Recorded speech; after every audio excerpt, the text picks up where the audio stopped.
بسم اللہ الرحمن الرحیم. عزیز طالبات، السلام علیکم ورحمۃ اللہ وبرکاتہ.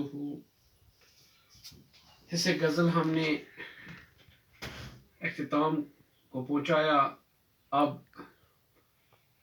نظم ہے. جیسا کہ آپ جانتے ہیں کہ اردو شاعری کے دو جز ہیں، اردو ادب کے دو جز ہیں، ایک نثر اور دوسرا نظم. نظم میں مختلف موضوع آتے ہیں،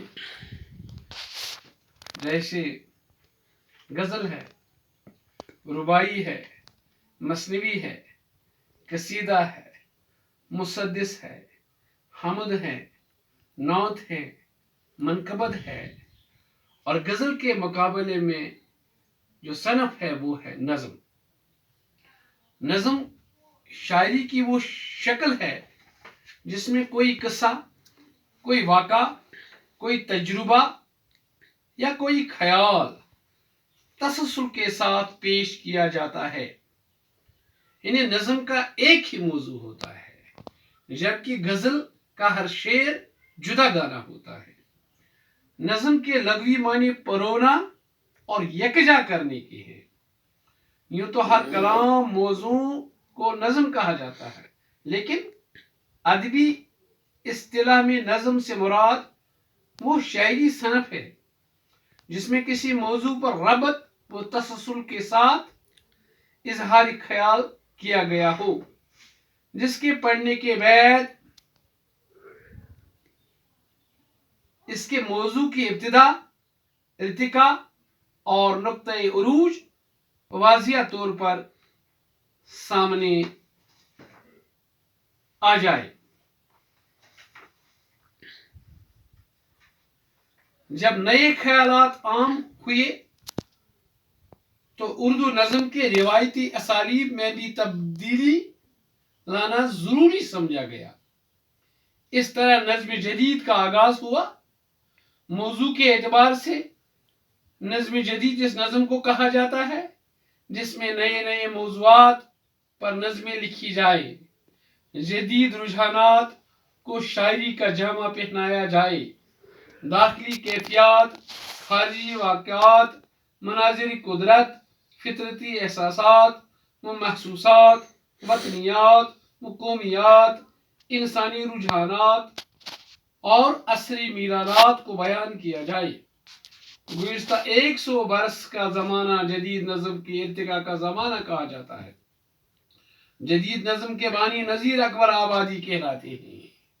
جدید نظم کے متعلق 1857 کے بعد شعوری طور پر کوشش کی گئی موضوع یا نفس خیال کے اعتبار سے نظم، جدید نظم اس کو کہتے ہیں جس میں دور جدید کے زندگی، مسائل، خیالات و جذبات اور احساسات کی ترجمانی کی گئی ہو.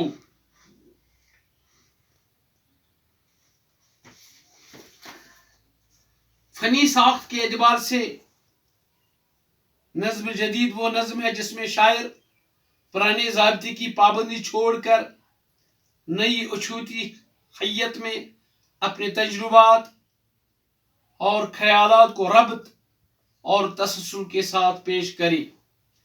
فنی ساخت کے اعتبار سے نظم جدید کو 3 حصوں میں تقسیم کیا جاتا ہے. پہلا ہے موضوعی جدید لیکن حیت روایتی، دوسری حیت روایت سے ہٹ کر اور قوافی کے لحاظ سے اور بندو وغیرہ کے لحاظ سے ایک نیا اور اچھوتا التزام کیا گیا ہو، تیسرا ایسی نظم جس میں وزن کے تقاضوں کو پورا کیا جائے لیکن قافیہ اور ردیف کی پابندی نہ ہو، جسے نظم مورا کہتے ہیں. یہ ایک حقیقت ہے کہ جدید نظم کے بانی نذیر اکبر آبادی ہیں. ان کے کلام میں جدید نظم کی امتیازی خصوصیات موجود ہیں. ان کی نظمیں حقائق و واقعات پر مبنی ہیں. ان کے یہاں سچی اور کھری حقیقت نگاری ملتی ہے. نذیر کو اردو کا پہلا ہندوستانی نظم کو شاعر کہا جاتا ہے. ان کی بے شمار نظمیں ایسی ہیں جن میں انہوں نے فطرت کی عکاسی کی ہے. انہوں نے کافی تعداد میں تربیہ اور نشاتیہ نظمیں لکھی ہیں. اور نظیر اکبر آبادی کے بعد بہت ساری شعراء نے نظمیں لکھی.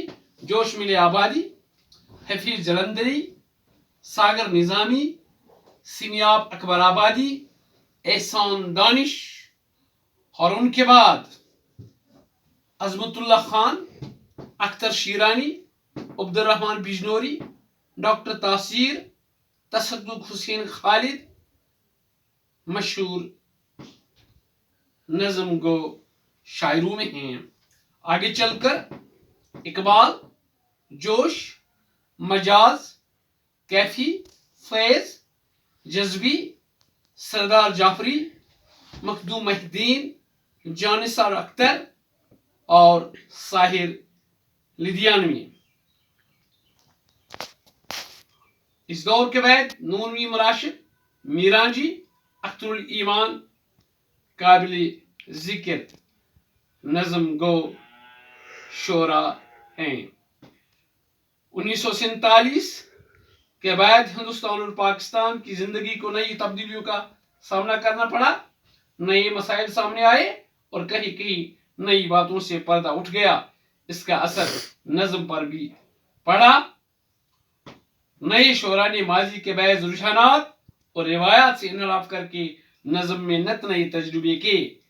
ان نظموں میں اجتماعی فکر و احساس کے بدلے انفرادی فکر و احساس کا رجحان نمایاں ہو گیا. اور آج برصغیر میں، ہند و پاک میں جدید نظمیں لکھی جا رہی ہیں. اس طرح جدید نظم ارتقاء کے مدارج طے کر رہی ہے.